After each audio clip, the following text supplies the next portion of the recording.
Susko, author of the book Behind the Cosmic Veil, A New Vision of Reality, and you are listening to The Mallard Report. The opinions expressed on The Mallard Report are those of the hosts and participants and are not intended to and do not necessarily reflect the opinions of any simulcasting radio network or sponsor. All listeners are advised to make their own decisions. Hey everybody, it's the Mallard Report.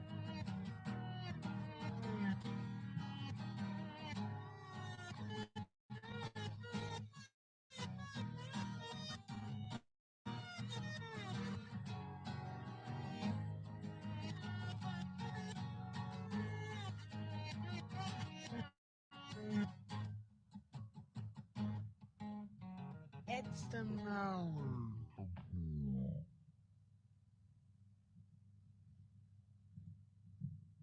Hello, everybody. Welcome to tonight's Mallard Report. It's been a little one of those nights already. I had my guest on the line. I was talking to Barry Taft, having a great conversation with him, and my computer froze.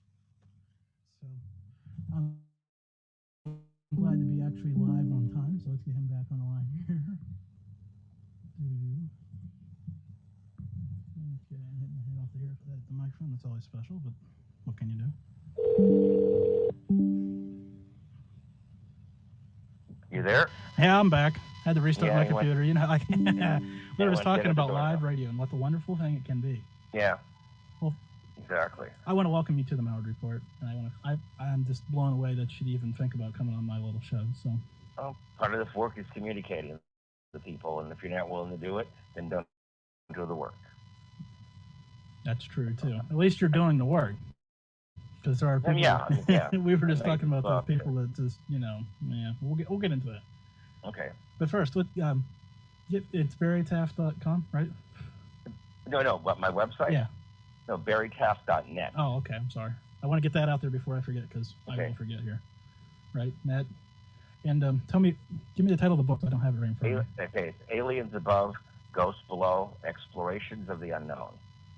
I'm about halfway through it, so I was trying, and I'm a slow reader, and yeah. Anyways, I'm halfway through it, which is quite an accomplishment. Anybody that knows me knows that. Well, anyways, we're not going to get into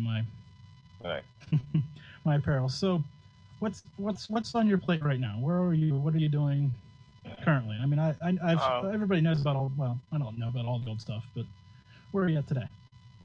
Well, this is the longest stretch in my career, 44 years, where we have not had a case in 3.25 years.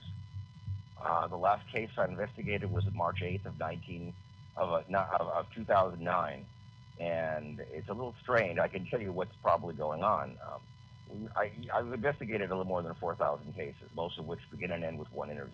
You go out, you talk to the people, you take measurements of the environment of the people, you ask a lot of invasive questions, and you leave because just nothing happens. And the reason it stopped happening, well, at least we're getting called or not getting called, is because instead of calling the few academicians out there, like myself and Dr. Andrew Nichols or Len Auerbach, they're calling the crackpots on the shows. Right. And it's everyone's chance to get their 15 minutes of fame. And one of my friends, Vince Wilson, made a really interesting metaphor. He said, calling the people you see on the shows to come out and investigate your case is like you come home and you find your house has been burglarized, and your TV's gone, your music system's gone, your furniture's gone, your jewelry's gone. You call the cops, and you call actors who play cops. And apparently, a lot of people would rather call the actors who play cops because that's more interesting. Who cares if they get their property back? So we have all these instruments sitting in Pelican cases, collecting dust. Well, not in the case. The case is collecting dust. And, we're not getting calls. And, because we're not filling that gap of insanity that's out there. The litany, the plethora of paranormal reality shows has set the field back, I'd say, a good 60 years. That was going to be my next question, so you're reading my mind. Everybody tells me I should be thankful for these shows, and I never have understood that. My interest comes from me, not watching it on TV. The shows are massive misinformation. Remember, the shows are nothing more than entertainment. That's it. They're mindless entertainment for people who don't think, listen, read. Uh, Basically, I made a point in my book early on. I said, if you believe anything you see or hear on these shows, there's a bridge I'd like to sell you that's a couple of trillion barrels of oil trapped beneath its waters. And I go, what? You don't believe me? I want the bridge, but I I don't believe anything I see on TV. Yeah, I mean, the bottom line is that, after 44 years of work and reading other people's work that preceded my own, I can tell you matter of factly that your chance of running into phenomena every time you go out and investigate a case is like winning the lottery at the $100 million level every time you play. It's not going to happen. So, one of the blogs on my website, barrytaft.net, it's called Sci Circus Sideshow. And it's really straightforward. If you're a producer and you're producing a paranormal reality show, you have a real big logistics problem. And that is, you've got to have something on camera, on screen for 44 minutes. You can't have talking heads. So you have several options before you. One possibility is you fake stuff, which they do. Right. All the shows. Yeah. The second possibility is you hire crazy, whacked out people to populate the shows as participants, and they're equally entertaining as if the phenomena were even there. And the third possibility is that you actually wait for something to happen, and that's not going to occur. Well, so you could wait weeks for something to happen, and you never get it. You could wait months, years, with all the variables necessary for these things to transpire. You have the environment's got to be right, the physical environment, the people, the presence of new people change the dynamic of the environment in many ways. Just that alone is sufficient to prevent things from happening. It's called proactive inhibition. With people know there are a bunch of strangers in their house, and if they're the source of the phenomenon, it's a poltergeist, psychokinetic manifestation. The chance of their unconscious acting out when you're there, again, 1 in a couple trillion. It's just, you're only there for a few hours, and what are you going to measure? What are you going to see? Nothing. So we learn more from asking a lot of very invasive questions about the people's medical backgrounds, about their psychological backgrounds, what medications they take, what the family psychodynamics are like, then taking measurements of the environment, and then taking measurements of the people. And after 44 years, the patterns are definitive and demonstrable. They're very clear. The longitudinal evidence is very clear that we're looking at a confluence. This is not something that's just there and you happen to run into it. There's reasons these things happen, and they're very clear to us, except they're not what we thought they were. At the core of it are living human agents like you and I. Well, maybe not like you and I, but a real small percentage of the human race appears to be wired a little differently than the rest of us. And in that, what I mean is that these individuals are hypersensitive to geomagnetic and electromagnetic variables in the environment or anomalies. They're also probably seizure-prone or epileptic. Now, what's interesting, when the people who have the majority of cases I've looked at, poltergeist cases,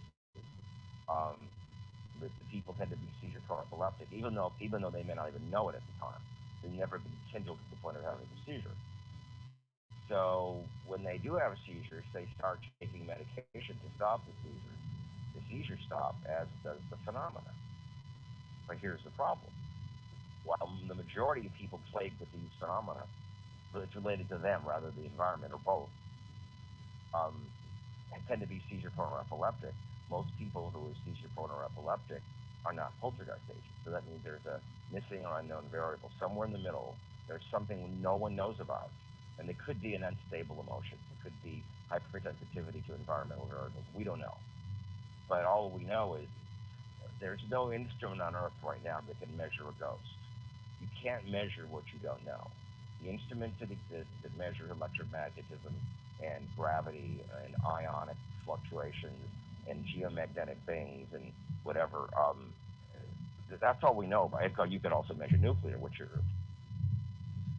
So the problem is that people think that what they're measuring are ghosts. Well, first of all, the majority of instruments people use shows are worthless, because if you're measuring something that's got a 60 hertz, if it's set up around 60 hertz, that means the devices are used for measuring emissions from man-made objects like televisions and computers and cell phones and whatever. But They're not designed to measure anything below 60 hertz. They're calibrated to 60 hertz, so they're worthless. And the bottom line with all of this is that the old story of the three blind men and the elephant. So one of the blind men is hugging the elephant's leg and thinks it's a tree trunk. The other is holding the elephant's trunk and thinks it's a hose. The third is holding the elephant's tail and thinks it's a rope. They're all wrong. And we're measuring the effect of an unknown cause. Another good metaphor is you see a boat going to the water, it produces a wake. Right now, in terms of parapsychology, all we can do is detect the wake. We cannot even determine if there's a boat there. Something's producing a wake. The wake is the effects on the environment that we can measure. That's it. So all these stupid devices that supposedly talk to dead people and measure ghosts, bullshit. There is no, as far as we know, there's no instrument on Earth that can measure what we don't know. How could you design something to measure what we don't know? We don't know what it is. So what are you going to measure? And therein lies the problem. So these shows have generated a lot of income for these production companies and networks. They cost almost nothing to make because there's no actors, there's no directors, and there's no writers. So it can't get much cheaper than that.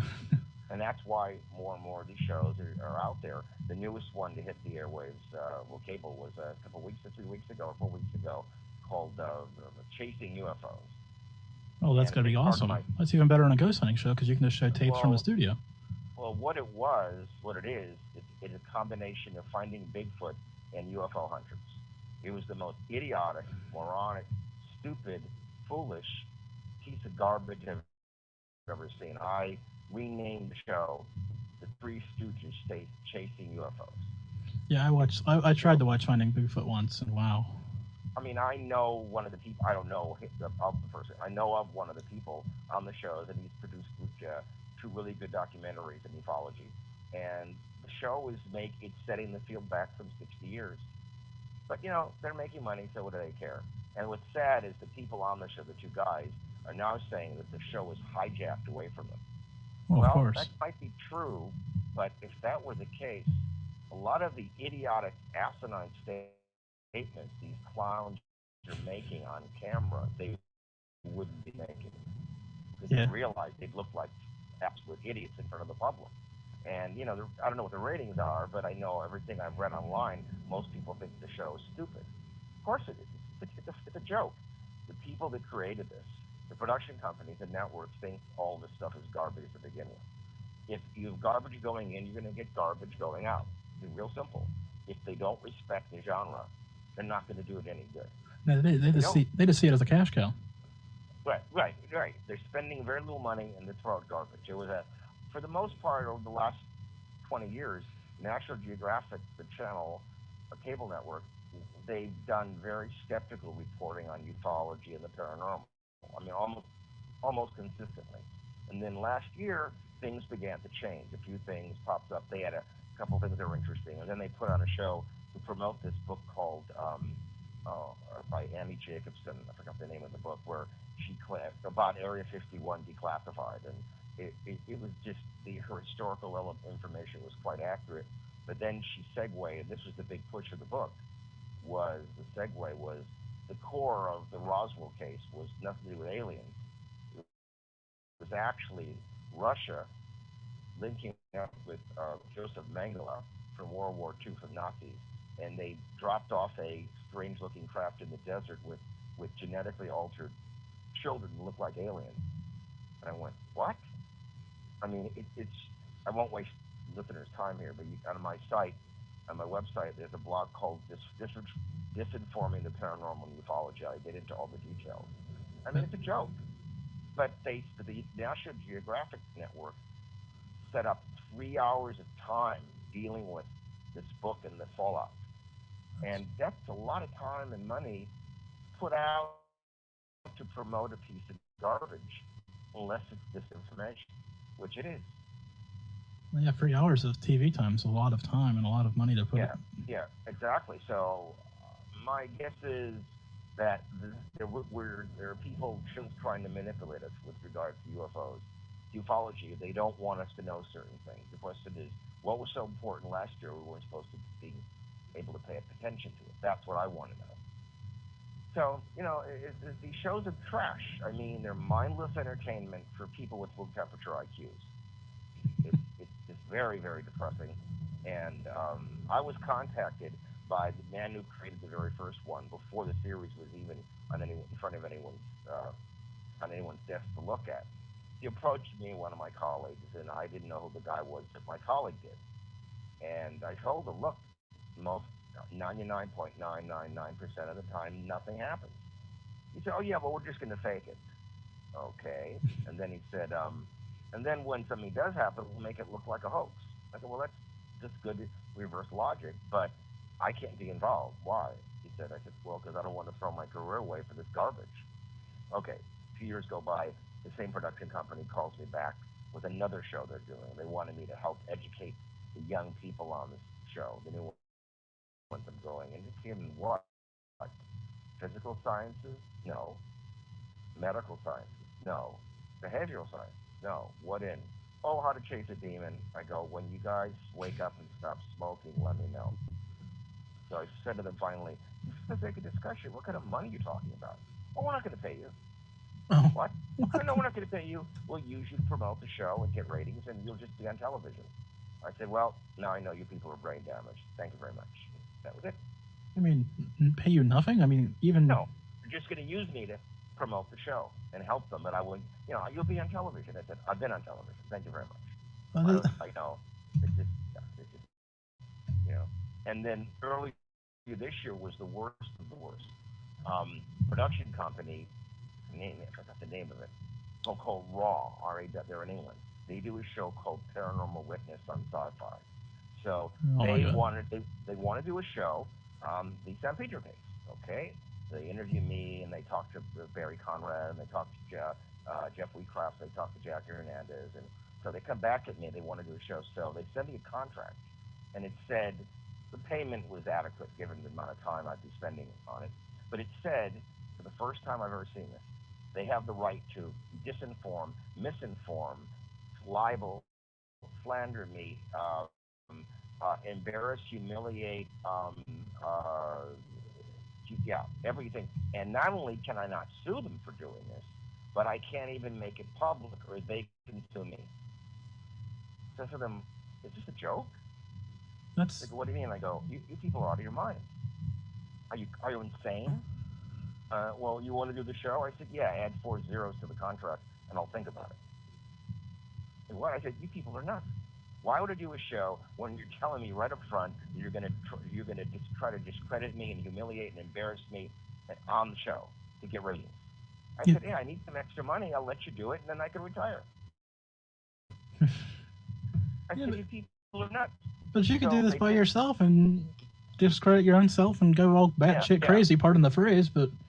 Yeah, but so what happened was they interviewed Barry Conrad and interviewed Jackie and other people connected to the case, but not Jeff Wheatcraft or myself. And so the show airs in August 8th on the Sci-Fi Network, my good old buddies.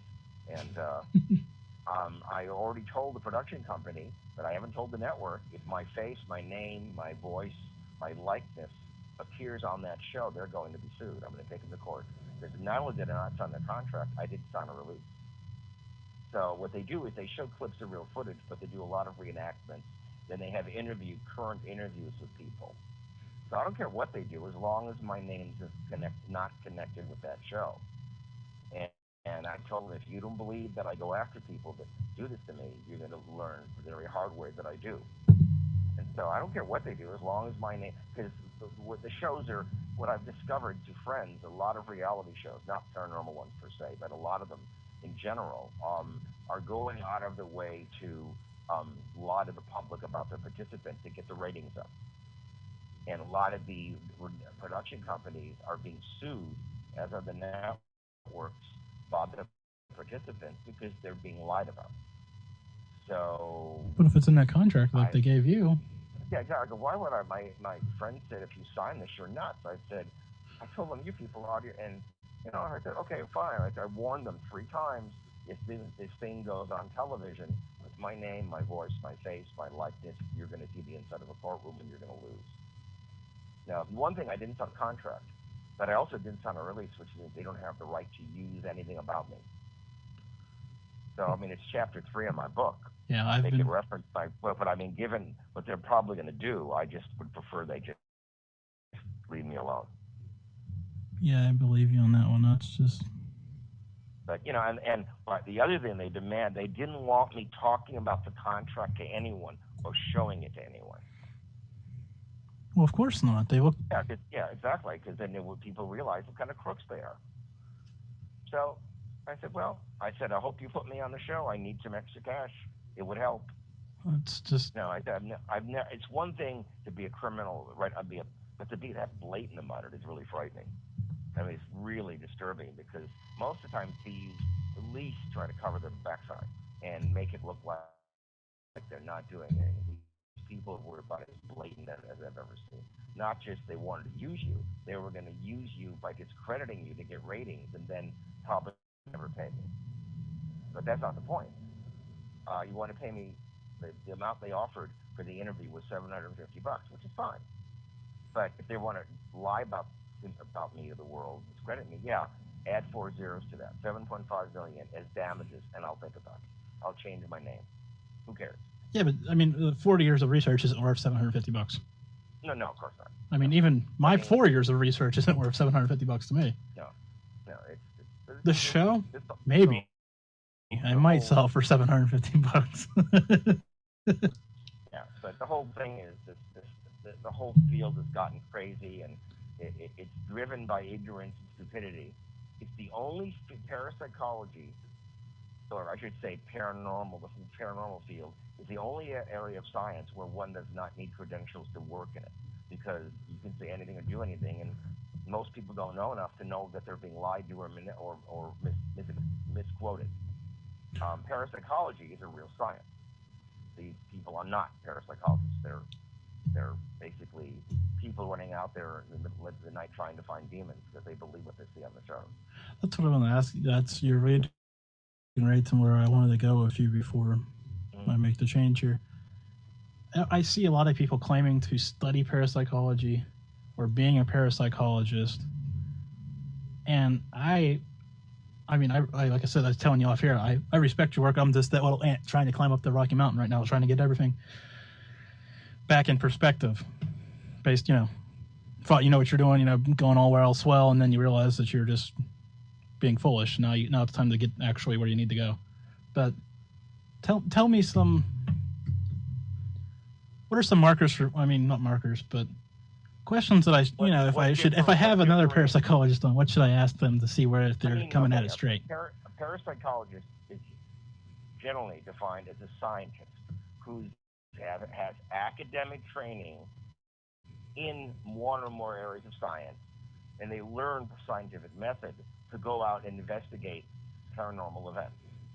Okay, and the science could be medical, it could be physics, could be engineering, it could be geophysics, could be electronics, it could be a lot of things, or it could be interdisciplinary, meaning many different areas.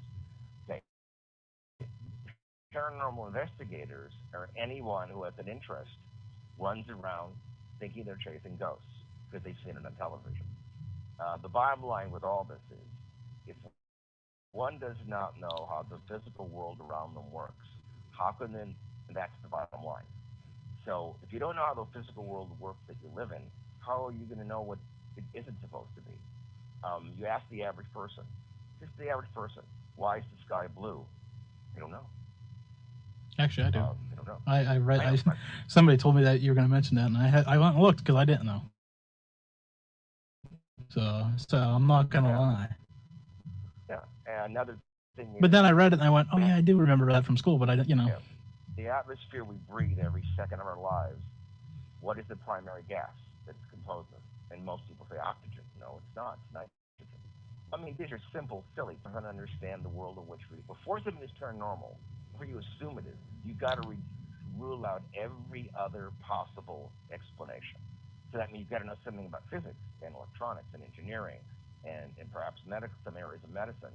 Everything else has got to be ruled out. Once that's gone, whatever you're left with, then you look at it with a paranormal perspective. That's parapsychology. Parapsychology, best description of it, it's the exchange of energy and information between people in the environment in ways that preclude the 5 known sensory systems. That's it, in a nutshell. Well, it's good. It's like I said, that's good to know because, yeah. I mean, it's one of those things that's a buzzword, it seems at times. Yeah, there are a few of us left out there. As I said, there's Auerbach, probably one of the most intelligent, articulate parapsychologists out there. There's Dr. Andrew Nichols. There's a few others who really aren't working. They don't do any media work, but I interviewed some of them on my show, but they're not out there doing media work. And there's myself. And I'm sure there's a few others. I don't. Dr. Gary Schwartz, being other people I forget. And I don't know that I know of them, but I don't know them personally. But in terms of people that are going out in the field with instruments on a regular basis, they're few and far. But there's a handful of us, maybe 10 of us left in the country. And once we're gone, and there won't be anything. It'll be like instead of real production companies who make movies, we put people out there with their own little camcorder, thinking they're making movies by shooting people in the street. So it may be a dying science because you go into it, you're guaranteed no one's going to hire you. Who's going to hire you? Well, what kind of job are you going to get? How are you going to earn a living? How are you going to pay rent, buy food, and pay for transportation and utilities? And it might be a bit of a problem. So this whole thing is becoming very complicated. And then there are people. I posted a blog on my website last week called Learned Psi. It's a Learned Psi training to be psychic, and this is an encapsulation of the 17 years of research we did in trying to train people to enhance their psychic abilities, and it did work for some people really well. And it's on my website barrytaft.net, and I got these really strange comments coming in from people I've never known who claim that why am I not mentioning them as having been part of our group? And I go, what? And they left their names. I don't know these people, and most of them are so young, they weren't even alive when the program was running, or if they were alive, they were under the age of 10. So the what? I just delete. I trash the comments when they come in. I go, who are these people that are writing me? And this is, real common. They want to jump on the bandwagon and get their little moment of 15 minutes of fame. Yeah, I don't get that. Another one of those buzzwords is how many years they've been in the field. Mm-hmm. And I do the math on some people, and it's like you were investigating when you were free. Yeah, right. Sure. And then one guy was claiming he worked in our lab when he was under the age of 10, which would have been illegal. And he was part of our research group, not to be trained as a psychic, be trained as a medium for the government. I go, we never did that, and the government trained anyone as mediums. And I told this man, if you continue to say this, I will have to take legal action against you, as will the university, and I will go online to make sure everyone knows that you're lying. And he stopped talking about it. Yeah. But he figured I wouldn't hear about it. It's like everywhere I turn, you're saying this. So, it's just, this field is full of crazy. And then you wonder why mainstream science ignores this field. Look at all the wackos in it. Look at all the crazy people. Once you get past the garbage and the wackos and the crazy people, there's something truly extraordinary going on. And the bottom line with all of this is we're looking at a new type of energy, a form of energy that is endothermic. Meaning when it does work, it does not produce heat. It does not know space doesn't affect it, time doesn't affect it. My gut feeling about this is telling me that this energy could send us to the stars, could build us our USS Enterprise in orbit, our starships with warp drive. This energy could power the planet free of heat, without nuclear, without coal, without oil. We could end internal combustion engines forever. But there's no money going into it as far as we know because no one really cares. You can't kill people with it yet. You can't make a lot of money with it yet, and you can't control people's behavior with it yet. So what good is it? Yeah, if you can make money with it, you... Right. So the whole point of it is we're looking a gift ghost in the mouth and trying to figure out what's going on, how it's working. People, it's a ghost. Yeah. And then there's a new show coming on either later this year or next year. And I've been joking about this on air for about 2 decades, called Bimbo Babe Ghost Hunters. Oh my God! I've seen enough of these groups on Facebook that make me want to shoot myself. But... They're bodacious babes running around thong bikinis yelling, "Ghost, ghost, ghost!" That's the show. And I put it on the Playboy channel where they're wearing nothing, and really high rating. Oh wait, that'll be another. Yeah, that's the next one. That's the. Got to have the cable one first. I did a Girls Next Door 7 years ago, and there were interesting things happening there, but it was more due to the particular person who was at the mansion than the environment. And when they moved out, the phenomenon stopped because the poltergeist agent moved with them. Nice. So that was interesting, but no big deal. Oh, before I forget, I've got Dr. Barry Taft on the Mallory Report. It's only been half an hour since we introduced you. well, what's going on out there? And once you cut through all the crap and all the garbage and all the misinformation, disinformation, all the lies and the misdirection and the people pounding their chest, look at me. What's being displayed to us is absolutely phenomenal, and I think we're capable of understanding it and putting it to use in a very productive, positive way. But it's going to take money and it take time and people that are dedicated to learning the truth, not what they're seeing on television. I agree. That's why I'm trying to. But imagine all of this energy, this new form of energy. I call it 0 point energy on my website and in my book, giving us the power to build real warp drive vehicles to go to the stars. I think we're looking at the same thing. I think this is what we're looking at. It'll redefine the future of the human race. I'm standing here trying to imagine what it'd be without the traditional sources of energy, even. Yeah, it'd be like going back to the steam engine. Everything on Earth we use to produce power produces heat, and thereby pollution. And everything that moves our planet, in terms of energy, produces heat and pollution. Well, we can get rid of that. Very simply, the question is, there's no motivation to do that right now. And in my book and my website, I talk about what's already known. There's evidence that there has been breakthroughs in propulsion technologies that could take us to the stars in real time.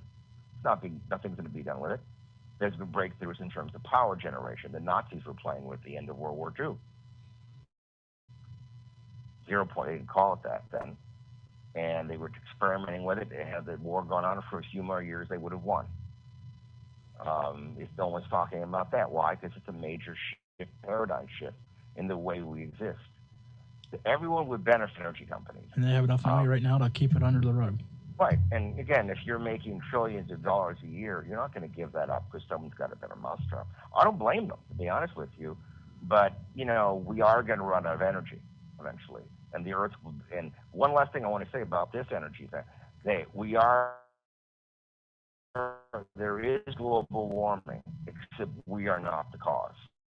I want to make that real clear. That, the documentary, A Convenient Truth, was beautifully made. I'm glad it won awards, except it's wrong.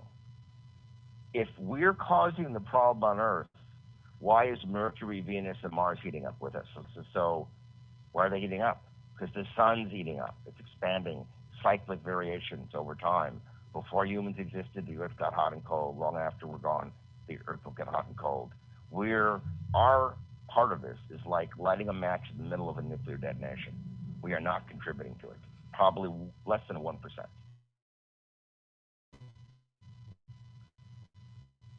So I want people to understand is there are answers out there to all of our problems, except they're not being addressed because the people with the money don't give a damn. They're apathetic.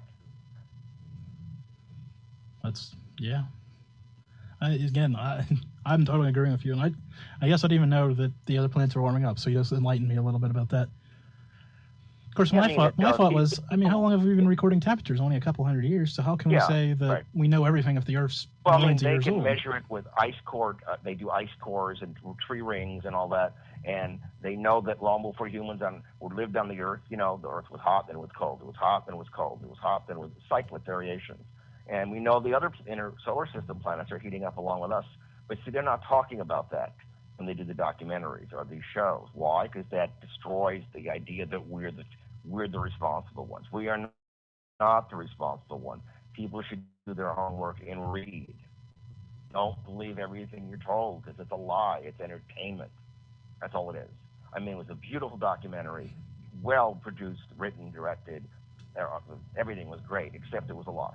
It's like seeing a commercial about a car that gets 200 miles per gallon that isn't a electric or a hybrid. Yeah, great commercial, but the car doesn't work. Yeah, so, but it looks good. Yeah, as long as the car isn't moving. But it'd say on the bottom of the screen, as long as no one's driving it.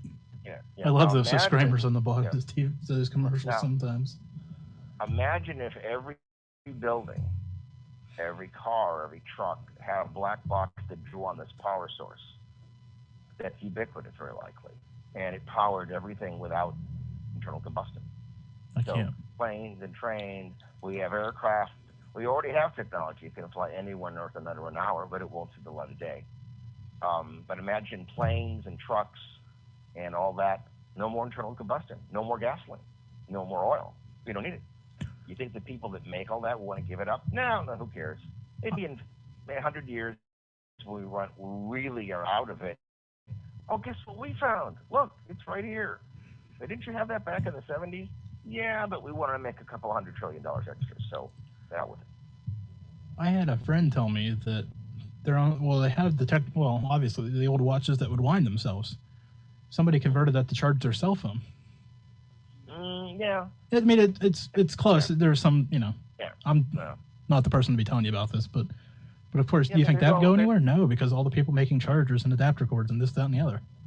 Yeah, I mean, but also this type of energy and information could be major changes in terms of medical care, in terms of teaching, education, things of that nature. You could revolutionize the world with food production, expanding as the world's population grows, and it's growing very much slower in the United States, but in other parts of the world it's growing faster.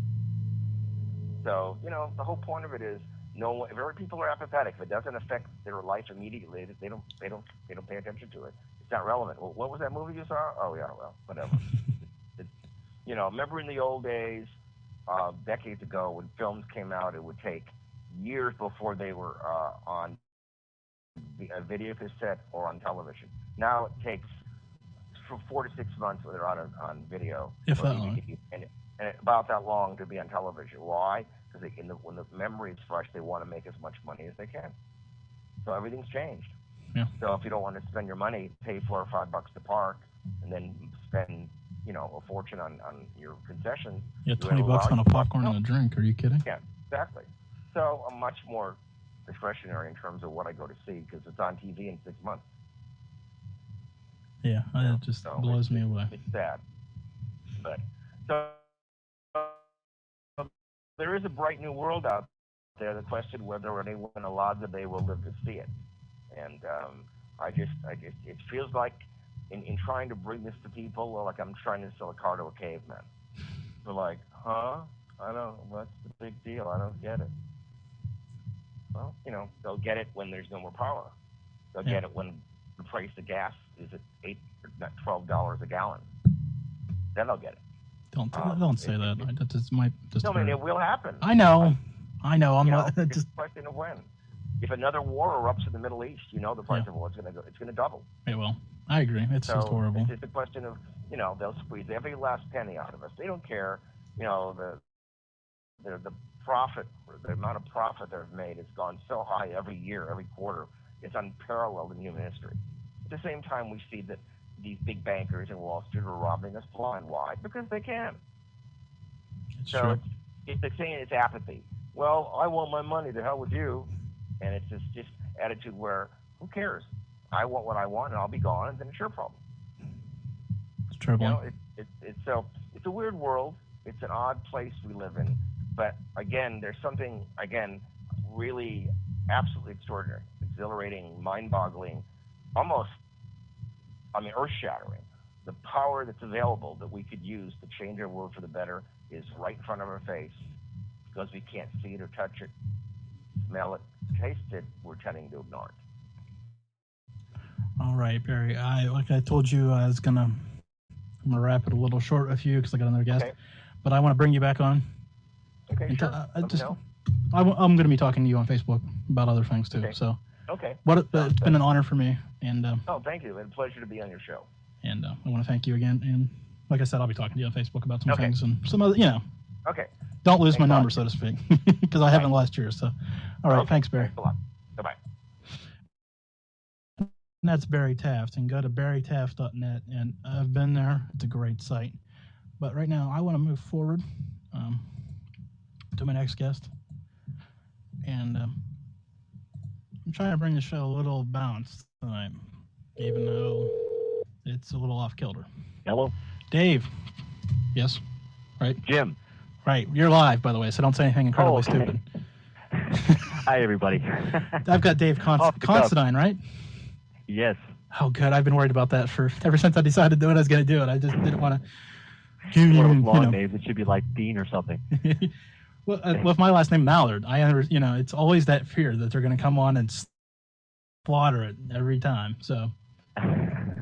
Well, I was thinking about your name because it's very much like the name. It's probably derived from the word hammer, which is also used in my work, which would be the Malleus Maleficarum, which would be hammer of the witches, which was a doctrine of spiritual nature.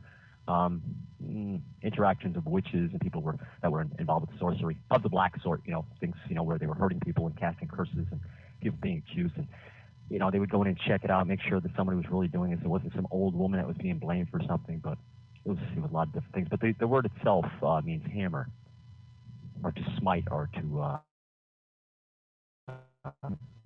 smash, or it's like the word host. Host also means to strike. You just blew my mind. I was not prepared for that. I have 20 minutes to be able to blow your mind. Well, you just did. Okay, we're done. No, I'm just kidding. I wanted to talk to you tonight about demonology. Sure. And trying to find the right word. Fake people that are running around doing it and saying, because there's no real checks or balances in this field. Yeah. So hell, I could be a demonologist tonight. Look, I just said it. Well, so that must be true. If you study demons, you are a demonologist. It's just it's a little different thing with being a religious demonologist. Okay, well, break it down here for me, because I want to know. Well, a religious demonologist would be one who is given orders by a bishop. So in the Catholic faith, I'm given orders by Bishop McKenna. Well, he's really not doing too well right now, and he's very old, but I work under 5 other bishops. One in Australia, one in Mexico, one in Canada, 2 in the United States, and Bishop McKenna, because he's still alive. So you're working under the orders of the church. So really, it's something also in working with exorcism. A lot of individuals that are of other denominations say that they're issuing or enacting exorcism with people. You can't, because the word exorcism actually is a Latin term that was created by the Catholic Church. Everything descended from the church before that word was created. That word was created in 1614. It comes from the word, it's derived from the word exorcismus. So the other ones can't be performing exorcism because it doesn't exist in any other denomination except the Catholic faith. It's not something against any other denomination. It just didn't exist until after all the others broke off with the Protestant Reformations and whatnot. So it's deliverance that they're really doing, which is very important. You have demons that can, they can encroach upon somebody early in life, and then maybe the person gets involved with something, and it's easier to act upon that person, and that person may have lived in a house or a location that may have had some spiritual problems, or maybe they were molested, or, it could be all kinds of different problems. Usually it's emotionally based. So my next question is, how often do you come in contact with a legitimate demon? Well, I would say, on a scale of 1 to 100, I would say probably 80% are emotional problems. You have psychological problems. You have drug addiction, alcohol addiction, every addiction you can imagine. 80% of them are that. And you're still working with the person. You're trying to get them involved with the counseling center. So yeah, you're just not running from them then, because they're not what you're looking for. Yeah. At first, when I started having cases like that, because I was very excited about the field and whatnot. After a while, you start to get a feel for it, and you know why you're here and what you're doing, kind of, sort of. But in the beginning, I kind of really got frustrated because I got a lot of people like that. But I realized that there was an importance to that. I missed the whole point of this. It's helping, So that's the whole root of this, is helping. It's just, when you're a religious demonologist or a demonologist, you're using that knowledge to help other people. That's the whole intention of why you're doing it.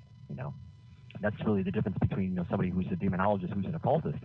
They're going to use that knowledge to be able to conjure up demons, to be able to use them for their own ends. Is that how I get listeners to my show? Maybe we need to know. Well, sometimes I can play some of the recordings, for you. I wanted to play them for Dan, some of the exorcisms and whatnot, but they get pretty heated. Or some of the voices, we have different body of voices that come out of nowhere. They scare a little bit jeepers out of me. You go into a house, you don't know what's going to happen. People say, "Are you scared?" Yeah, because I know what's going to happen to you. I've had it happen to me. You go into a house, you're all full of faith, and you really want to help, and you're having problems yourself. I've been involved in cases where it just became too much. I was at times, and maybe I spread myself a little too thin. I'm working with multiple cases and thinking I'm okay, and people are always praying for us and helping us, but sometimes you can have strange things start to happen and things start to corrode in your own life. You become a soul victim. That's what individuals have to watch out there. Ghost hunters, researchers of any type, you have to be very careful that you don't become part of the case. Even when you leave that case, some of it can come on you. You can take on something that you really, you would have never been exposed to before. You have to be careful. You protect yourself, and that's really why it's important when you're a religious demonologist to be under the guidance. It's these individuals that are saying they're demonologists. I give them a lot of credit. I mean, they're very brave, but we've had a lot of individuals that have called us that have had problems that stepped into this, but soon stepped out. I mean, I at times have wanted to step out. You get kind of down, you get kind of worn out, and I know a lot of people out there say, when they do these different things, it's a calling. I have a different view about that. Either you do it because you want to do it, or you don't do it. That's the way I think about it. I never understood the calling thing either. Maybe calling to become a priest. To get your free will. Yeah, I mean, maybe that I can follow a little bit. Yeah. I mean, it'd be like me saying I have a calling to be a radio show host. Oh, I love that, I love doing Dan's show. I hope people enjoy the one tonight, but... Well, it's further out there. The Grand Dark Conspiracy, it's on after my show on the Shark Radio Network. It's on Mondays and Tuesdays at 10 p.m. Eastern. He does a great job. And you have the... tell me, I see it's on the tip of my tongue. This date in paranormal history? Yes, today is Machu Picchu. Ooh, one of my favorite things. So I'm going to have to crank up my headset after. Yeah, it was discovered. Matter of fact, I had two of them I was going to do. Amelia Earhart's birthday's today. Oh, wow. She's 115 today. There you go. That was you another just one, so I had to toss up there. Well, you did it. You got it out there. Should so be a good demonologist. That's good. At least you got it. I mean, on the air, mentioned once. So. Sure. How much? I mean, how much fun is doing? I mean, how much fun is doing that? Just digging through stuff and finding cool things to talk about in that segment every week. Well, it's finding something for just that particular Tuesday. It's something that's interesting for the people. That's the hard part. It takes about 3 or 4 days. So I'm starting right after like tomorrow. I'll start doing the research for it. I'm on the phone every day. Tonight we finished up with 3 phone calls tonight before I even talked to you. So if you're going to be a religious demonologist or a demonologist, let me just point out to people: plan on being on the phone because you're going to be on the phone for 4 or 5 hours at least tonight. And if you have, think about it this way: if you have 7 cases. If you only had 1 phone call a night, that's 7 days.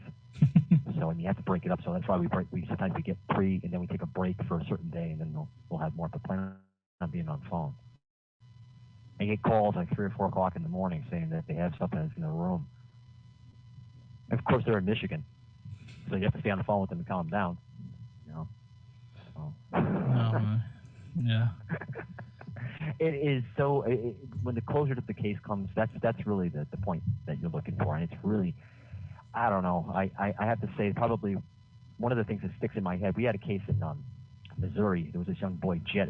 It was the youngest exorcism that we've ever done. She was 4 years old. This kid actually struck the side of the house. The hole in the side of the house was at least 2 to 3 times the size of his fist. He ripped the door off the hinges. 4 years old. These things would come out of the ceiling, jump out of the ceiling down. He would describe them as these skinny black forms. And they would talk to him. They wanted him to kill his parents. We've had that on multiple occasions. We had a case not too long ago that this young boy wasn't experiencing anything, but this other cousin was coming over. He happened to be someone who was being molested. He happened to have something with him, brought it over, and they started making interaction with this thing. He was calling them into the basement. They were listening to it, but the parents caught them at one time. They were having a conversation where they were saying that they didn't want to hurt their parents. So these spirits sometimes will drive these children to certain ends, or they'll drive adults, like maybe Ronnie DeFeo killing his whole family. You know, drugs don't help either. No, I was going to say the added elements there. Sure, the shamans use certain shamanic drugs to be able to get in certain states, to be able to interact with these spirits a little more easily. So when you're taking drugs, cocaine, or whatever you're taking, it is opening you up. So I wouldn't suggest that anybody goes into a house if you're going to go to a case. Any researchers out there, I'd say don't drink any wine, don't drink any beer. You know, if you're going out to dinner, just keep it straight. Have a soda or a cup of coffee. Coffee. Now that is the second blood. Like you have the circular. You breathe. You have your blood that circulates through your veins. For religious demonologists, coffee is the third. I was going to say. Keeps you alive. Yeah. Radio show host too. I actually don't like coffee. Oh, okay. It's You're the smoothie people. I'm actually more of a pop person, which is just detriment to my health, I know, but I'm trying to quit it. But it's an addiction now. I'll admit it. Well, I'm gonna become busy then. You're gonna have a situation not too soon. Yeah, it's the first step in a 12-step program. Of course, I don't think I'm showing up at Alcoholics Anonymous with it, but Well, well, I guess it's the caffeine that's the problem, not the actual soda. Yeah, if I drink too many, I had done a radio show a while back, and I drank a couple of too much coffee. I was talking a million miles an hour, so never did that again. Cold medicine doesn't work either. You're yawning constantly on the phone. I'm sorry, I'm not bored. I'm just yawning. Yeah, your interview is just driving me nuts, dude. And the guy I don't think this guy liked me either. It was well, I don't know if I could mention the radio show, but it was what it was. It's a news. It wasn't really paranormal oriented. It was more news. So this guy was just kind of skeptical. So, but it's just a bad night to be yawning. Yeah, I was going to ask you, have you ever got that? Even though you're a religious demonologist, have you ever been attacked by somebody thinking that you're not doing the work of whatever, the higher power work? I guess. You mean like people? Well, I've had where I've lectured, and I've had people that called up the venue that we were going to be at, and they said that we were devil worshippers. I've heard that before too, which is. I'm like, what? Devil worshippers? No, we're anti-devil worshippers. This may sound offensive to some people, which, well, anyways. But the people that come at me like that really hard, and then I say, so you pray to the Father, the Son, and the Holy Ghost. Mm-hmm. It's not the holy demon, is it? And they always look at me, like they want to punch me in the face. Because you can imagine, how that conversation then transpires. But yes, we're so close-minded at times where they're, just because you're out talking about something out of their comfort level doesn't mean it's above and, nasty. And I mean, there are people, I'm sure, that are demon worshippers that do this. I'm sure of it. Oh, there are, and sometimes we have individuals that will break away from that, and they'll try to better their lives, but it becomes far worse. There's a process, It's almost like a cup full of smoke, and you have to take your hand off that cup and let the smoke go. But you have that residue around the cup, so it takes a while. You got to let that time. Time is very important. We have to make sure that we give ourselves time, because I don't want to get too religious here, but God gives us time, to work these things out. And we have friends and family and other people. You could be sitting in a park and be as down as ever, and some old lady walks over and goes, hi, how you doing? You start talking to her, and you feel better. So we're always helping each other. That's what our intent should be, to help. Well, as I always tell people, time is a man-made thing.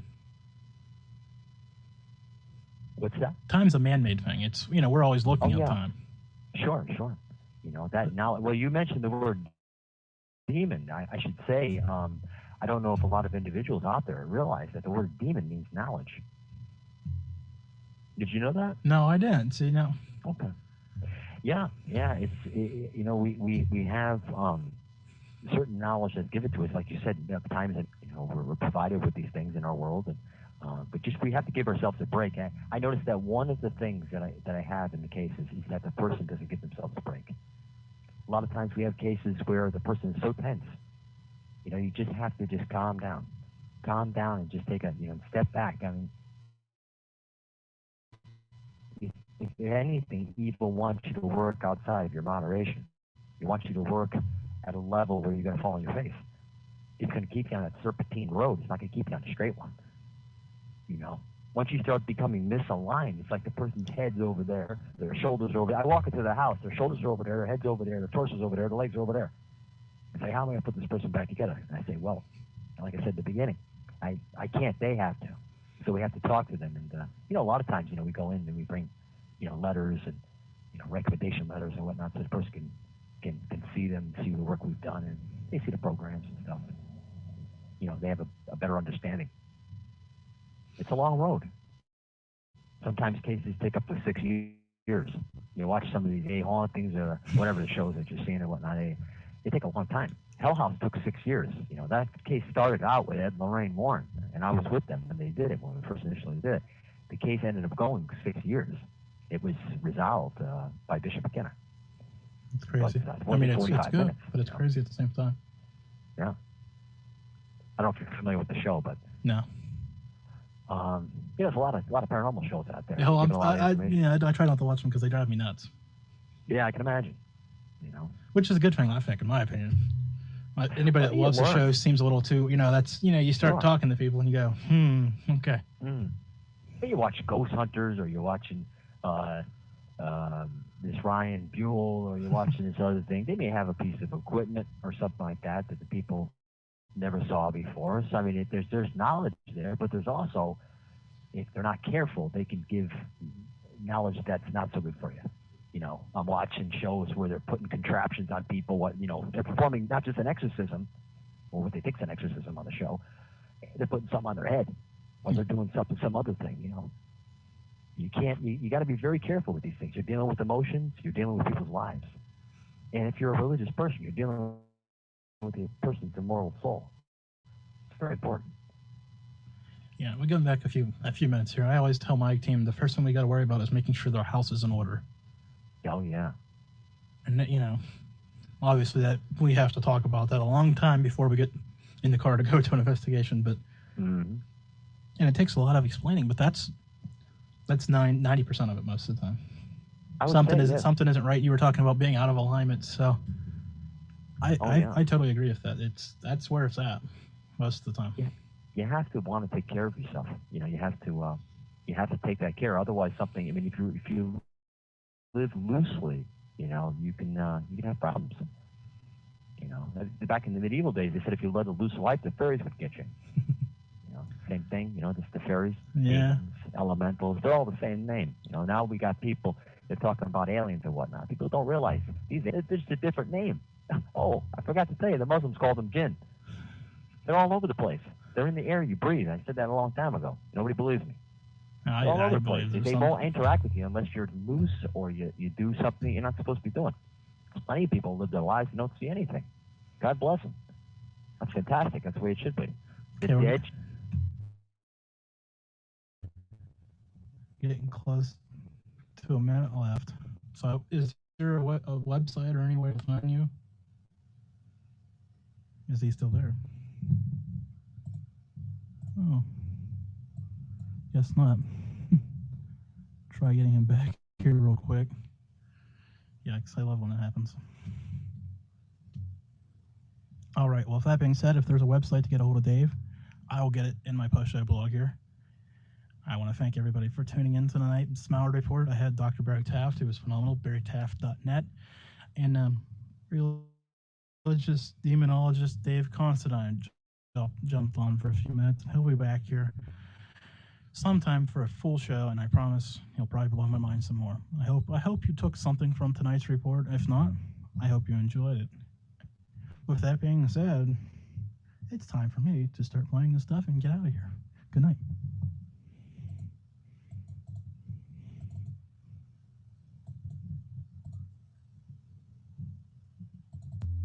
ParanormalWarehouse.com, social networking site for fans of the paranormal. Create a profile, upload video, audio, and photographic evidence. Make friends and comment on their findings. Join today for free at ParanormalWarehouse.com. Well, before we flip that on-air sign to the off position, a quick reminder. For all things about the report, previews, and reviews, go to www.mallard.com. That's www.mallard.com. And if you want to read more about my team or Jim's team, or just keep up to date on the report, visit italkparanormal.com. That's italkparanormal.com. Good night. Hey everybody, it's the Mallory Report.